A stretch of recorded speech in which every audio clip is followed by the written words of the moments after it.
system.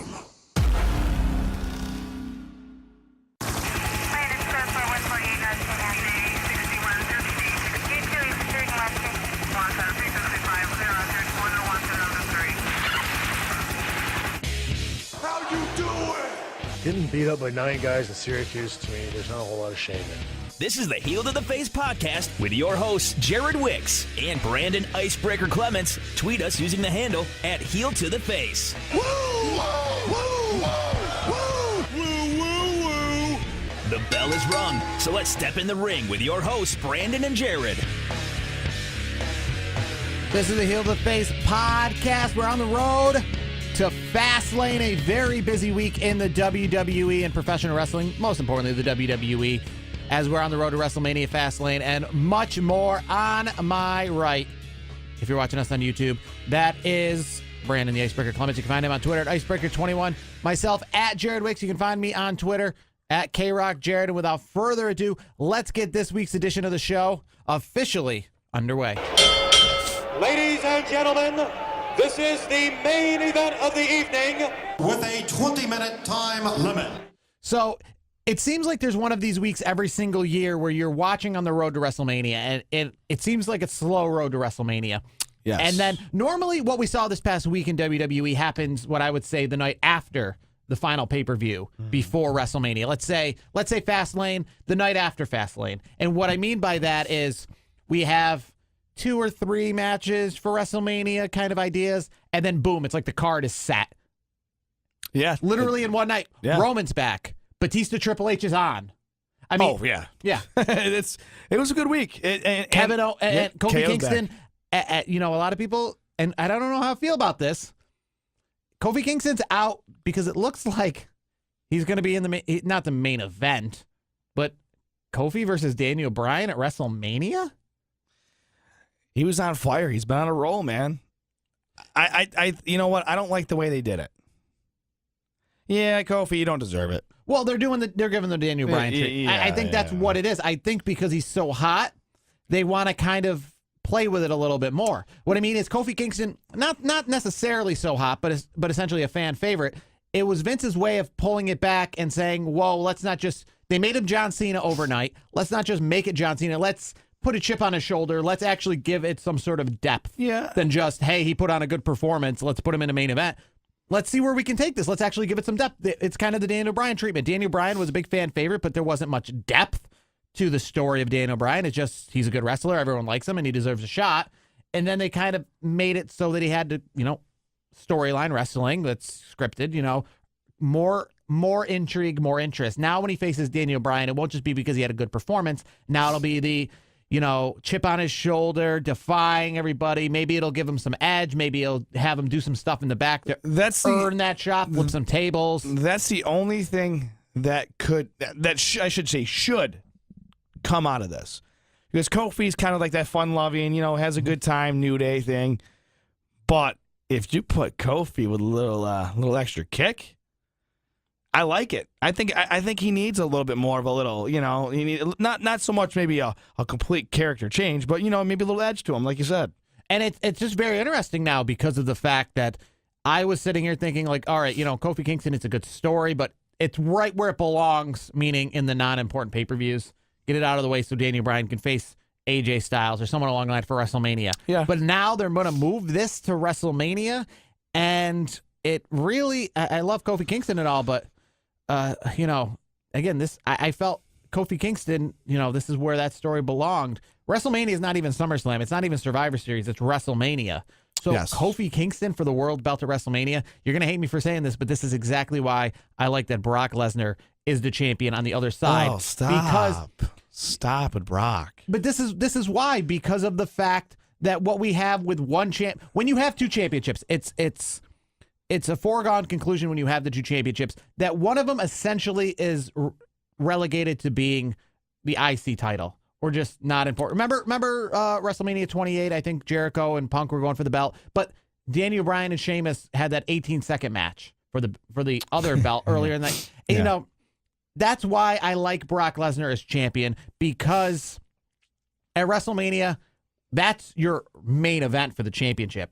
It's sad. Kofi versus Daniel Bryan. That's a bad precedent, though. Like, you're like, yeah, you know what? You're rewarding this guy like where he can show up 4 times a year and he gets changed. I don't like I understand, but the problem is when you have the belts like this, one of the belts naturally, if not both, become what we're seeing. And Daniel Bryan versus Kofi Kingston, I will not lie to you, I wouldn't be surprised if that kicks off the show.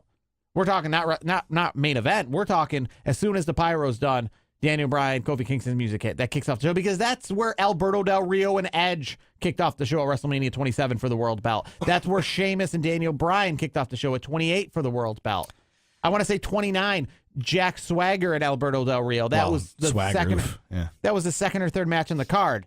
So by having Brock Lesnar as champion, it kind of makes it so that we have one world belt, and then this other one is treated more like an intercontinental belt. I don't like it. I want somebody there that has that championship that's there day in and day out, which is great because we have one of those, and that's why we're getting to a point where we got Kofi versus Daniel Bryan. Both sides. But when you get both sides, it gets watered down. That's what you see when you have the SmackDown Championship. I don't think the way it gets watered down. You don't think the SmackDown Championship is second to what Brock Lesnar's holding? I don't think it is. Honestly, I still think SmackDown's the show right now. SmackDown's a very good show, but I feel like that belt, the importance of that belt, and it's not because of Brock Lesnar, but it's just naturally you have 2 world belts. So one of them is main eventing WrestleMania. The other one is when Roman Reigns gets his title back, Raw's the show. Roman Reigns to me he's an integral part of that program. And when you have the belt on him, he's the flag bearer of it, and he's going to be there every single night. To me, as a champion, you're a fighting champion. You need to be there all the time. I don't like this Brock Lesnar stuff. I'm over it. I'm okay with it because of the fact that if you want to watch a world champ, we have it. We have a world champion there every single night. That's the thing. We're not lacking a world champion they being there every single night. They both should be there. Both Intercontinental United States champions are there, and they're the equivalent of the same title. But why not? But those are both lesser titles. So they're equal titles. They're equal lower. Yes, I get what you're saying, but you're not going to see. I'm not upset with Brock Lesnar if we have. I'm not upset if one of the Super Bowls is the I don't know what's some low level Miami Dolphins versus the Buffalo Bills or something like that. I know that's not possible, but I wouldn't be upset if one of the Super Bowls was a real low level crappy Super Bowl. If there were 2 Super Bowls. And one was a real Super Bowl. So you'd want So I'm okay with Brock Lesnar not being there. Now, I'd be upset if Brock Lesnar wasn't always there if that was the one belt. But the fact that we have Daniel Bryan defending it here now at Fastlane just a few weeks before WrestleMania, the fact that he's at every single show, the fact that this has no build to it and he pretty much can defend it on SmackDown now. Who knows? We might even see him defend it on SmackDown the night after Fastlane. And then one belt has a different. When you have 2 belts, you have to make them different. And if you have both guys there every single night, what belt would really be the more important belt? What belt? What would be the difference? It doesn't matter. I don't think it matters because you're on 2 separate shows. The only time it becomes an issue is when the whole split is condensed. That's the only time that it's going to make a difference because we've always. I feel we've always had though. Second, the other show. We've always definitely had one belt more important than the other at one time or another. It can flip-flop depending on what superstar is on fire and what superstar isn't. I mean, it could be Raw for 6 months. It could be SmackDown for 6 months and flip-flop, vice versa. To me, it does not matter. I think if you put the belt on someone like Seth Rollins on Raw and then, maybe I'm saying it, Andrade is going to get a push. I'm telling you, if you put it on him, to me, they're equal. I feel if memory serves me right, the way WWE works, Andrade is going to get screwed over just because Rusev. I don't think so. I think Andrade's different. Andrade's different. Not to put Rusev in a different level of talent and everything. I'm not trying to say that. Well, I guess I am kind of saying it. I mean, I think Andrade is head and shoulders one of the better in-ring competitors in the business. I mean, he is so good. But WWE, they have a hard time striking when they need to strike. They didn't do it with Rusev. I feel they need to strike. Well, here's the thing. Now with they put the belt on Del Rio at one. Remember, obviously a few years back. It's always good. It's always good to mix things up, and then you have your Mexican champion too. You have all these different, different. I mean, they're trying to be diverse, so you want to have different groups be champion. I mean, R-Truth, the champion. which I still can't believe he won that match against Andrade and Rey Mysterio on What would you Tuesday rather night. see? Now, Kofi Kingston, would you be okay if they screwed him out of WrestleMania and made it Andrade versus Daniel Bryan instead? I personally would like that a little bit better. I would take Andrade all day. Because I like Kofi Kingston and I like this little spot he has for Fastlane. I just have a hard time wanting to see that at WrestleMania.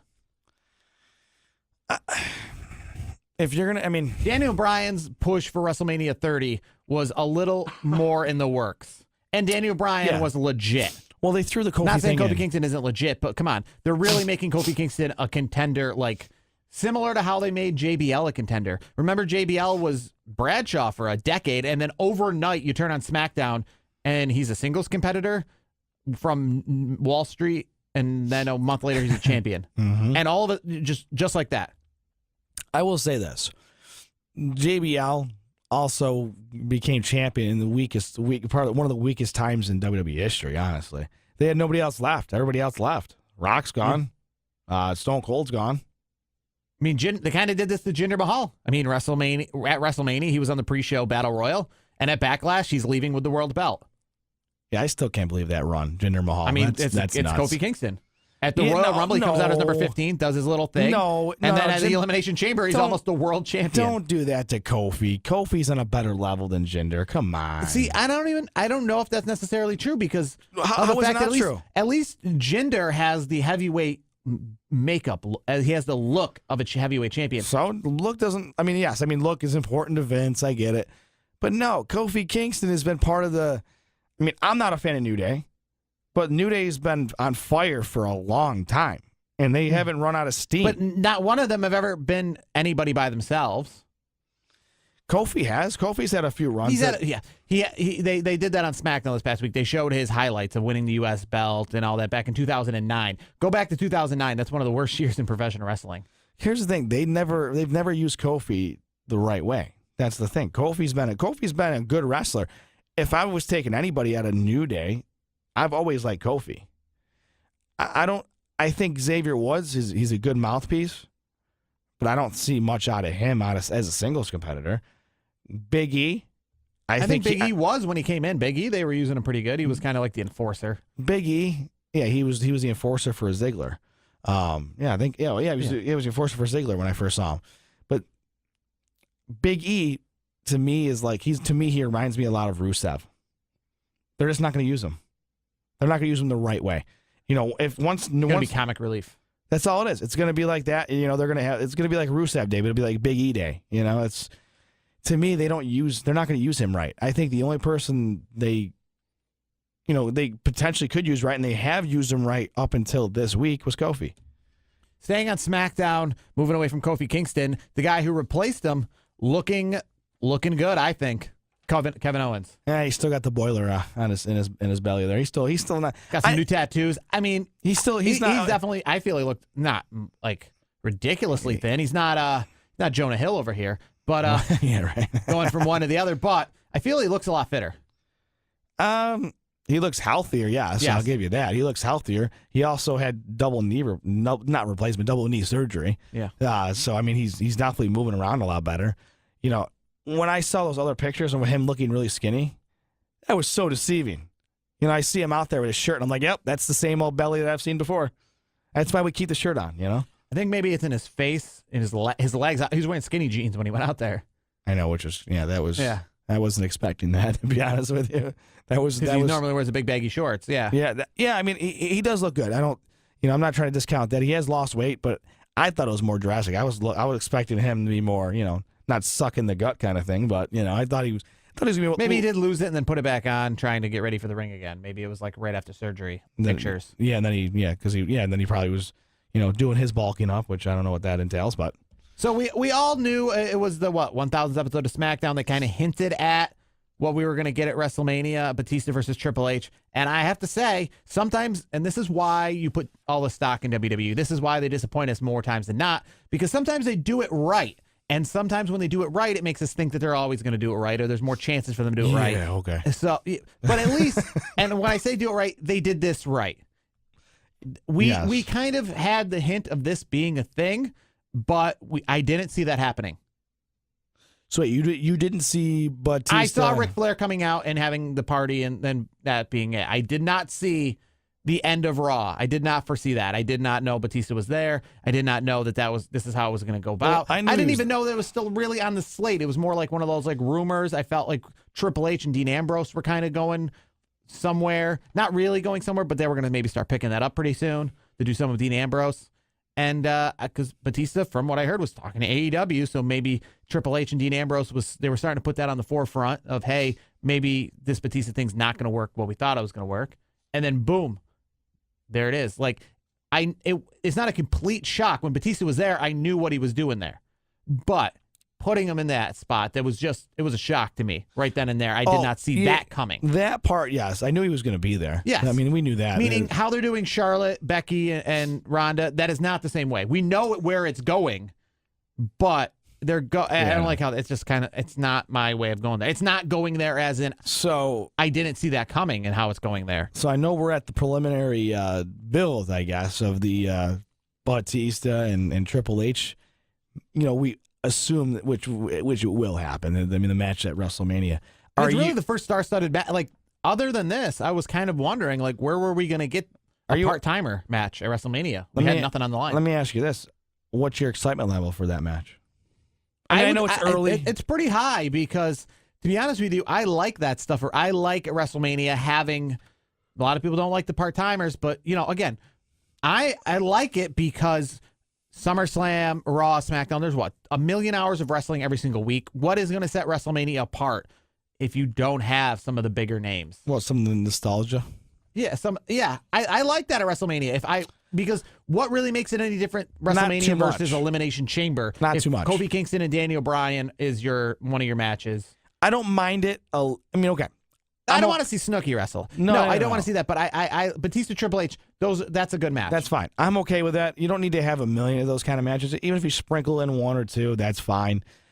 I'm excited for it. I want to see what happens. Honestly, I'm waiting to see how it's going to unfold. And you know, Batista looks great. He's always looked good. He's always looked jacked. You know, yeah. I think the AEW thing really pushed the envelope on that because they didn't want a big star like Batista going there. That looks really bad because he's he was pretty in with the McMahons and Triple H. Do you think this time around for Batista will be better than his last time around? His last time around, it faded out quick. It was exciting. He was in the Rumble. He won the Rumble, and then after WrestleMania, when he didn't win the belt, Daniel Bryan won the belt. I mean, it was like we're done with him.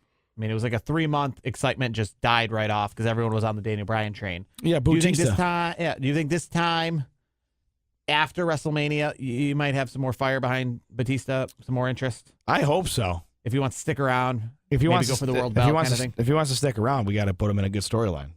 Simple as that. You got to put him in a good storyline. Obviously after Triple H, but I mean, yeah, I think you have to put him in the title picture. I wouldn't mind seeing a Roman Reigns versus Batista, projecting it obviously in the future. I think that would be a hell of a match. And this is my thing.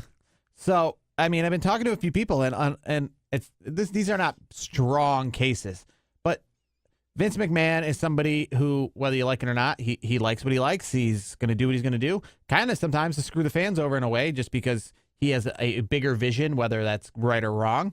But one of those bigger visions is I think he wants to see Brock Lesnar go into the UFC octagon with the WWE Championship belt versus Daniel Cormier. Now, with that being said, if Brock Lesnar leaves WrestleMania with the belt, a match that we never got to see, that was actually, like, I remember it was like on the cover of a video game because they were always on different brands, and a match we never got to see because they were switching brands and never on the same brand.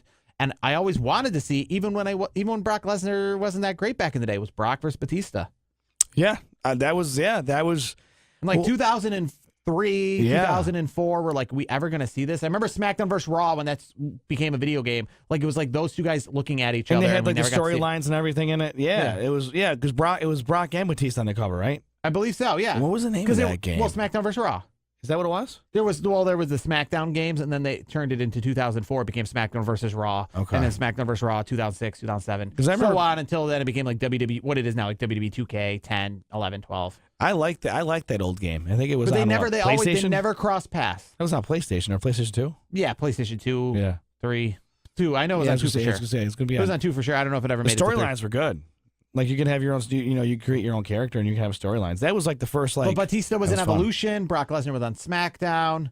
They just never crossed paths. And then when Bautista moved to SmackDown, which I think was like 2004, 2005, after WrestleMania 21, Brock was gone. So again, never crossed paths. Never had a chance to go against each That'd other. be cool. I'd be okay with that. I think I like that. I think if they did that, that would be money. Yeah. That is a match that a lot of Just people because would there's wanna not see. a lot. Again, in WWE, I'm a fan, and with Brock Lesnar, with that being the part, I'm a fan of seeing things that we don't get to see. With all the wrestling that is out there, to see something different, to see something unique is important to me. So with all the wrestling we have out there, to have a match that we haven't seen yet, and Brock Lesnar versus Bautista, as long as those guys have been in there, believe me, I don't know if there's. It's really hard to find anybody else who hasn't faced each other that's been around for as long as that. Everyone else has faced each other. At least one once. time. Yeah. Yeah, at least once. I mean, here's the thing. I wish it would be like this. Brock versus Bautista. Bautista wins. Brock, get the hell out.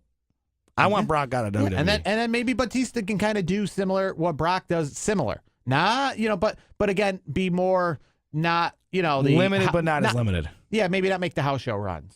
But yeah, he's there. He's there. maybe on more Monday Ronda nights. Rousey like. Yeah, I'm okay with that. Because Ronda Rousey, yeah, I mean, she defends the title a lot more than I ever thought she would when she came in. Believe me, she is way more full time than I ever thought she would be. So, Yeah, it's true. That's true. And here's the thing. She's had a good run. I wonder, speaking of Ronda Rousey, what do you make of the that whole deal with the belt? I mean, I think that's just Again, I don't care where this is going. It's going to be it's going to be a three-way. I mean, it's a three-way, but it's just not really compelling how they're doing it. Yeah, I'm kind of just set the damn match up. Yeah. Just set it up. I mean, the only person that looks good on this whole thing is Becky. The other two don't. The other two look like crap. That's They just actually me. released the T-shirt with the mugshot of Becky Lynch. That's a T-shirt you can buy now in WWE Shop. Of course they did. Why wouldn't they? And speaking of and continuing how the show started about telling you how this week just immediately just boom, like WrestleMania just got that feel to it of being important. They pulled the Hardy Boys out.